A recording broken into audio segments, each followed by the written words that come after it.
Herkese merhaba arkadaşlar, kanalıma hoş geldiniz. Yepyeni bir videoyla karşınızdayım.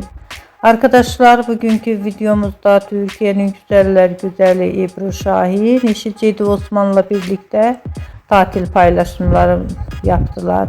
Muhteşem çiftimizin arkadaşlarıyla birlikte olan yepyeni muhteşem görüntülerini sizler için YouTube kanalımda video halinde sunuyorum. Umarım beğenirsiniz. Arkadaşlar, videomu beğendiyseniz kanalımı izlemeyi ve bildirim butonuna basmayı unutmayın. Şimdilik benden bu kadar olsun. Yeni videomuzda görüşmek üzere. Hoşça kalın, sağlıklı kalın. Umarım videomu sona kadar izleyeceksiniz ve beğeneceksiniz. İyi seyirler.